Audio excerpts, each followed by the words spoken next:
Good morning. You got your Bibles, Joshua chapter 6 and Joshua chapter 7. That's where we're gonna spend most of our time this morning. So if you want to turn over there, that'll be a good head start for where we are going.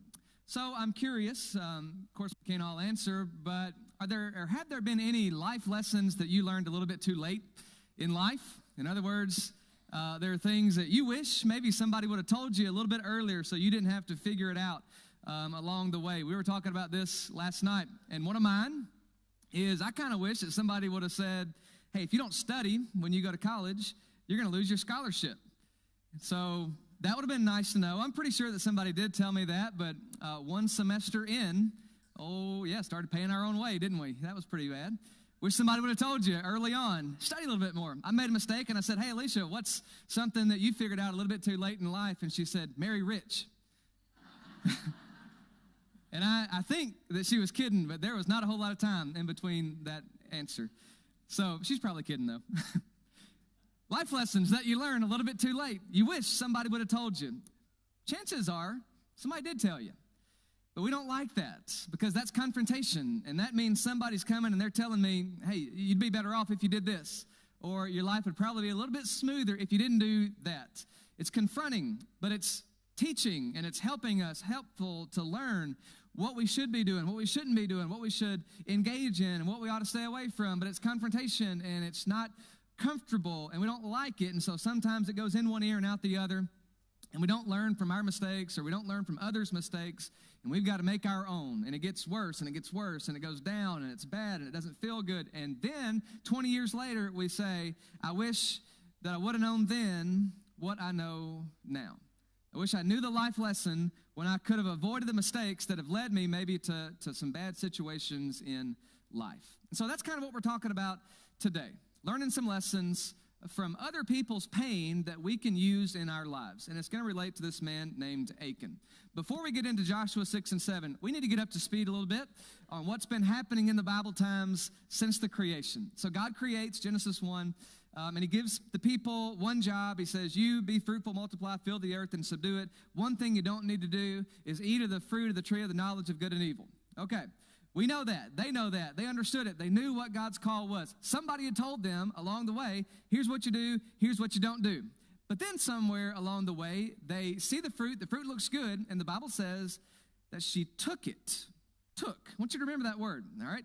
She took it. And then in Genesis chapter 3, this kind of layering pattern is found, or it starts, when people start to take.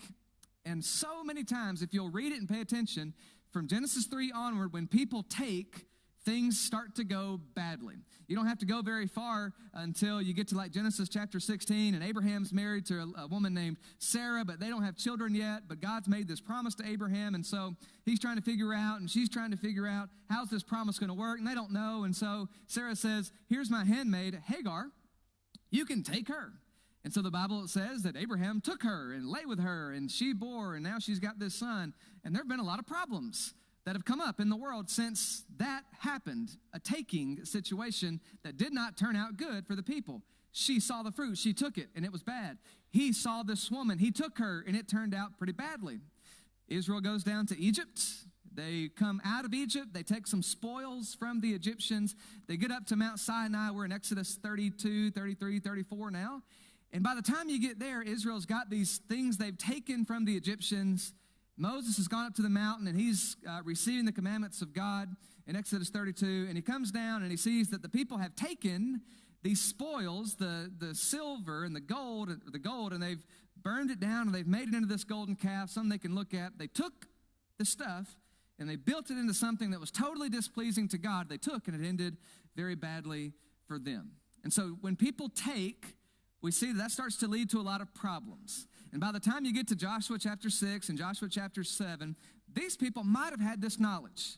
They could have looked back, probably, maybe, and said, okay, our ancestors, they took, and it ended badly for them. Oral traditions had probably been passed down by this time. And so they took, and it was bad. And Abraham took, and it turned out badly for him. And the people who left Egypt, they took some things and made a golden calf, and it turned out badly for them. And so take equals problems. Taking things leads to frustrations. They could have known that. And then there's in this section about Jericho in Joshua chapter 6, God says, I'm going to give you the city. And I'm going to allow you to have Jericho. You just march around 7 times and blow the trumpets at the 7th time on that day, and the walls are going to fall down. And I'm going to give you the people, and I'm going to give you the city, and you're not even going to have to really fight for it. This is what God had been doing. As he leads them into the promised land, they had been going around to these different towns and villages and cities, and they had been wiping the people out, and they'd been running the people off, and they had been possessing what God was giving them. He was giving it. They weren't necessarily taking it. God was just giving it. They were receiving it. There's a difference there. And then you come to Jericho. And Jericho's this place right inside the land of Canaan. It's a very strategic city, and they were a little concerned about how this is going to work and how they're going to overcome these people. And surely it had to be shocking for them to hear that God's going to give them this city just by blowing their trumpets and walking around the walls. But that's how it happens. But he says, when you go in there, don't take any of the spoils. I'm going to provide for you. I'm giving you what you need. Don't take any of the spoils. As Jay read for us a few minutes ago, we know that some things happen that God didn't want to happen. And so they win the battle at Jericho. Then they go over and they're going to face this smaller place called Ai. And they think, well, okay, we don't have to have a whole lot of strategery here. We can just take 2,000 or 3,000 people. We can go up there. We can fight these guys, and we're going to win. It's really not that big of a deal for powerful Israelites who have God on our side like we do. But they go out, and around 30 or so of their people have been killed, and this is new to them because up until this point, they've been winning. They hadn't had to fight the losses. They hadn't buried any of their people because God's been giving them the victories. But now they're not.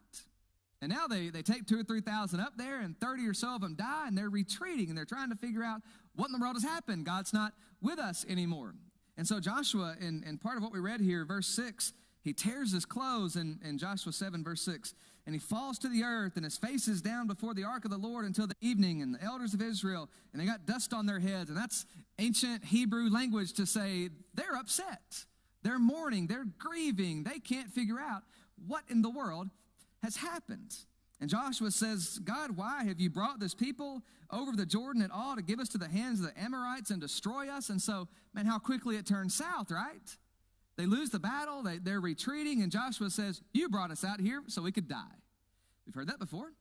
Would that we had been content to dwell beyond the Jordan. Oh, Lord, what can I say when Israel's turned their backs before their enemies? For the Canaanites and all the inhabitants of the land will hear of it and will surround us and cut off our name from the earth. And what will you do for your great name? So here's what's happened. All right? Israel has been winning and prospering and driving people out and doing exactly what God wanted them to do. And now there comes this time at Ai when it's just another battle, just another day, nothing special, but it doesn't work how they think it's going to work. And so now Joshua is saying, we're all going to die. One battle, 36 or so people died, and we're all going to die. You brought us out here, and we're all just going to be destroyed, and they're going to come in, and they're going to take all of our people, and they're going to wipe us out, and we'd have been better off if we'd have stayed out of this place and not done what you told us to do. But here we are, and we're all going to die. The nation. Not one person, not just Joshua, not just the guy that we've been introduced to named Achan, not just those two, not just the elders, but all of us, the entire community, the whole congregation of Israel. And so the Lord said to Joshua, verse 10, get up. Why have you fallen on your face? Israel has sinned, and they've transgressed my covenant that I commanded them, and they've taken some of the devoted things, and they've stolen and lied and put them among their own belongings. Did you see the key word again? Adam and Eve, they saw the fruit, and they took it. Abraham looks at Hagar and takes her. The Israelites see the gold, and they take it, and they make a golden calf out of it. And now God says, Joshua, get up. Your people have sinned, transgressed. They took some of the devoted things. They've stolen some things. They've lied, and they've put it in their own belongings. Therefore, the people of Israel cannot stand before their enemies. They turn their backs before their enemies because they've become devoted for destruction. I will be with you no more unless you destroy the devoted things from among you. Okay, so here's the problem. We probably maybe know how the story plays out. We're not going to really read the rest of it. But Joshua's going to say he's going to go to the congregation of Israel, and he's going to say, somebody's taken some stuff that you shouldn't have taken. You took some devoted things, you took some gold and some silver, and you got a robe somewhere, and somebody named Achan is going to raise his hand and say, it was me, I did it. I took the silver and the gold and the robe, and it's hidden in my tent, under my tent, so you can go find it, and this whole situation is going to be resolved. So who sinned? If you're just looking at the story, it's pretty clear, right? Achan did. It's his fault. God said, don't take the stuff. The people relayed the message, don't take the stuff. Achan is the one person who goes in and he takes the stuff. He gets the gold and the silver and the robe. Achan's the one person who, for, greed, selfishness, personal gain, decides, I want to take that. I'm going to take what I see because I want it. Achan sins. Who's affected by it? If you're just looking at it, is Achan affected? Sure. Is he the only one that's affected by this sin? No. Joshua is. The elders are. The 2,000 or 3,000 people who went to fight the battle, they were affected. The 36 or so who lost their lives, they were deeply affected by this. The families of those people who lost their lives, they're affected by this. All of Israel is affected by this if the situation is not remedied, because one guy did some really irresponsible stuff, stole, took what he wanted, hid it away. One guy messed up, and it affects everybody else around him. You ever seen that happen in your life? One person messes up. Maybe it's you, and maybe it's not. But one person messes up, and it ripples. And everybody seems to sometimes have to deal with the consequences. Now, I'll be the first to tell you, it's not fair. We look at it and say, one person messes up, one person does something they shouldn't do, one person takes something that is just not theirs to take. Achan does it, and he's going to have to deal with the consequences of the fruit that's growing in his life, but so does everybody else. And it's unfair, and we don't like to admit this. But what one person does, their irresponsibility can ripple out, and it can fall to you. And you didn't do it. But you have to deal with it sometimes. You're not guilty, but sometimes we have to deal with the consequences of what other people do. That's a fact of life. We see it right here in Joshua 6 and Joshua 7. Go take it. Don't take anything out of there. Take the city, not the stuff. Achan takes the stuff, and all of Israel has to deal with it. One man's mistakes, when transgression sins, one person's impacts the entire community. So what do you do? What do you do about it? That's what we're talking about this morning. And I think pretty quickly we can see that there's a life lesson that we can learn this morning that we're probably going to wish we would have learned earlier, that is maybe going to affect our lives in a good way. And so what we do whenever this situation happens and we realize this is unfair, it all goes back to what Jesus teaches as the greatest commandments. What do? We love our neighbors as ourselves. Now, how in the world does that make sense, right? You got this person who's messing up, they're making mistakes in their lives, and you got this person whose mistakes are impacting you, and you have to deal with some of the consequences of their irresponsible behavior. We don't like it, it's unfair, but we got to deal with it. And how do we deal with it? We love our neighbors as ourselves. What Jesus says, what's the first and greatest commandment is to love God, and the second is like unto it, love your neighbor as yourself. They are totally combined and intertangled. They go together. Love God and love your neighbor. The problem with this is that we probably have in our minds ideas about what love is. What's it mean to love your neighbor? And if I ask you that outside of this sermon, you might say, what we were talking about in class this morning, in our class. Well, it might mean that you turn the other cheek. If somebody slaps you on the right cheek, then you turn the left to him also. Or if somebody comes and says, I need you to go 1 mile with me, a Roman soldier says, come this mile with me and carry my armor and all my stuff. Loving your neighbor might say, well, I'm going to go 2 miles with you. Or if somebody says, I need your coats, loving my neighbor might say, well, here, take my outer garment also. Whatever it is. Go the 2nd mile. Do the extra thing. That might be loving our neighbor.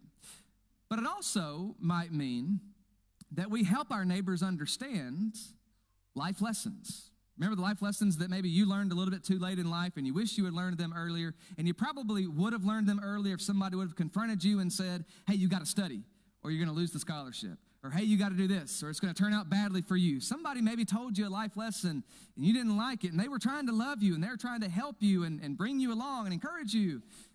But it was confronting. It was confrontational. We don't like that, but that's part of loving our neighbor. I want you to go back and look at Galatians chapter 6. We've been in Galatians 6 the last 2 weeks, and so let's just make it 3 in a row.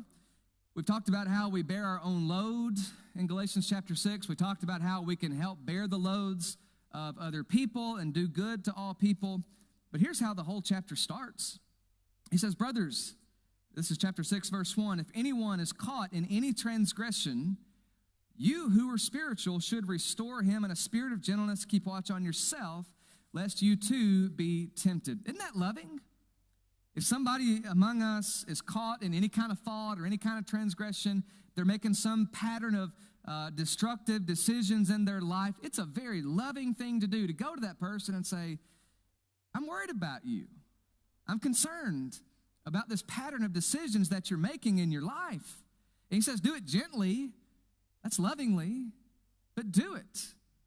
If somebody around us is more and more creating bad habits in their lives and engaging in more sin in their lives and transgressing God's law in their lives, it's a loving thing to do, to confront that person and to help them see what's going on in their lives and how destructive this is going to be, and maybe help them learn the life lesson that we're talking about. It's important. It's loving. It's a caring, nurturing thing for us to do, and it's what God calls us to do.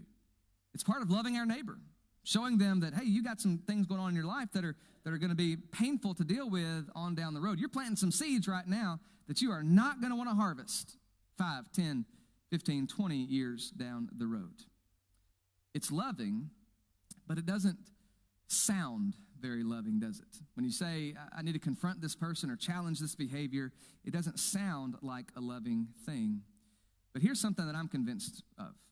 I think a lot of times we do things and we think we're helping somebody, but really we're hurting them.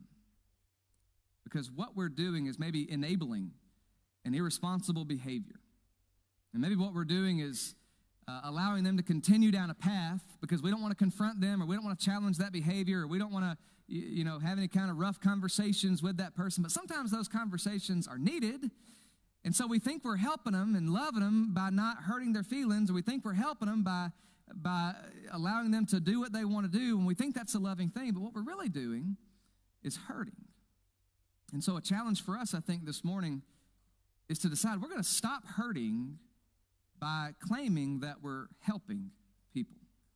I wonder what would have happened all the way back in Joshua 6 and Joshua 7 if one of Achan's buddies would have noticed him going around taking the spoils, and he's got the gold bar, and he's got the sack of silver, and he's got the robe. And Achan, what if somebody confronted him and said, Joshua told us not to take the spoils of war, and you got the spoils of war. This is going to turn out badly for you. What if somebody would have confronted his irresponsible behavior?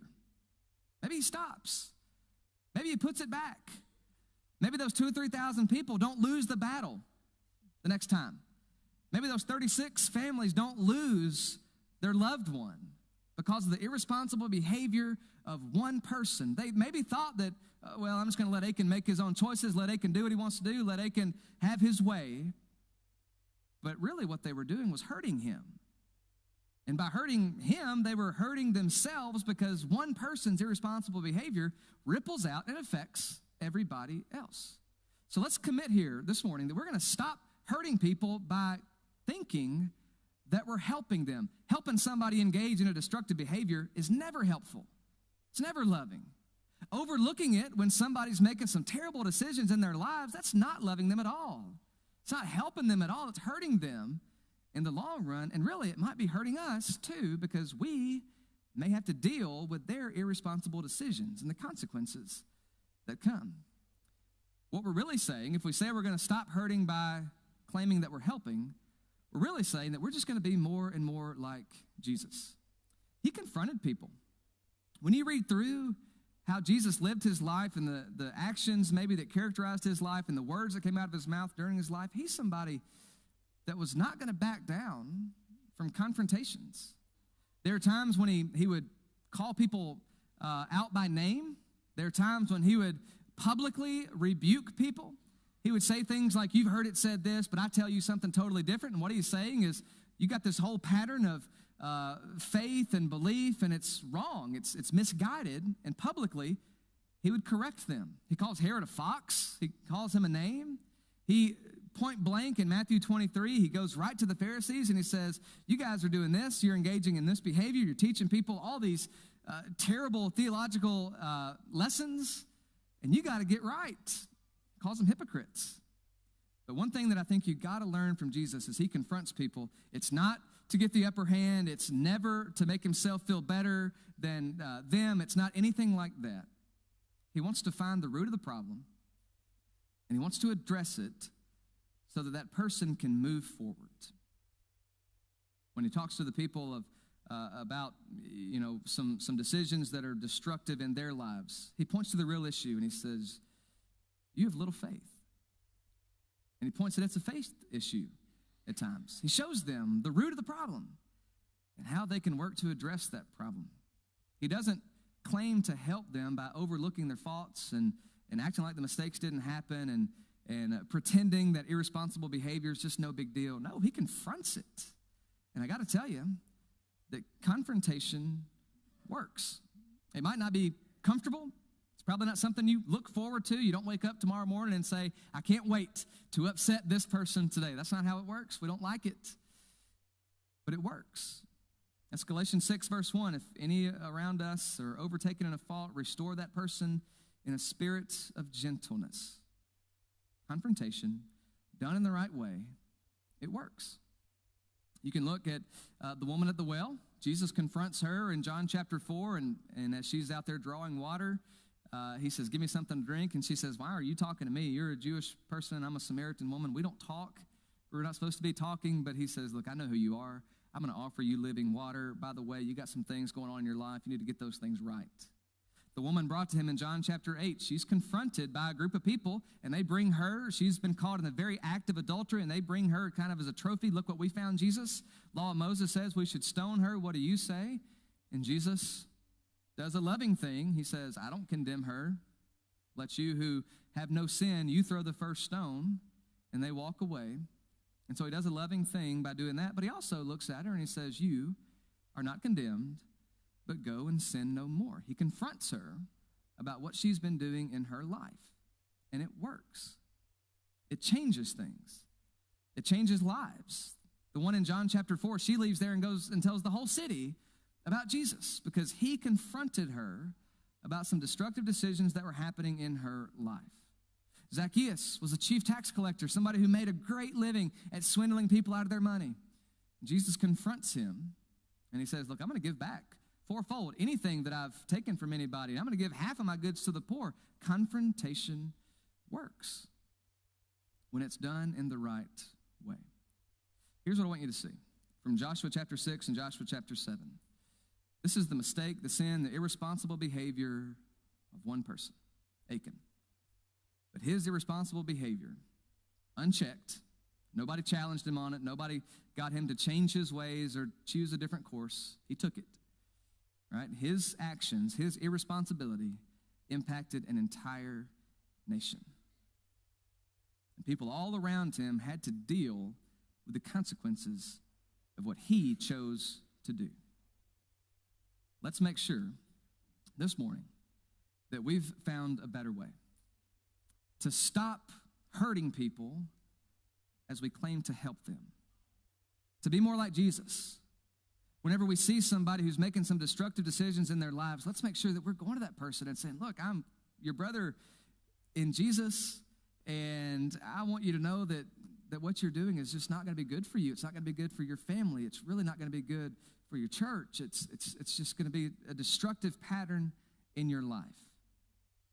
Somebody did to Achan what Jesus did to the woman at the well, to the woman in John chapter 8, to Zacchaeus. If somebody had gone alongside him and say, you can't do that. You don't need to do this. Put the stuff back. Don't start going down this path.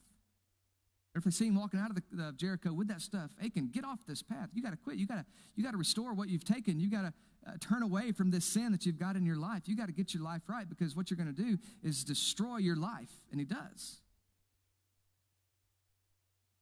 We can be people like that. We can be people who help people find a better way. In fact, that's what Jesus is talking about when he says we're to love our neighbors as ourselves. Be the kind of people that help people find a better way.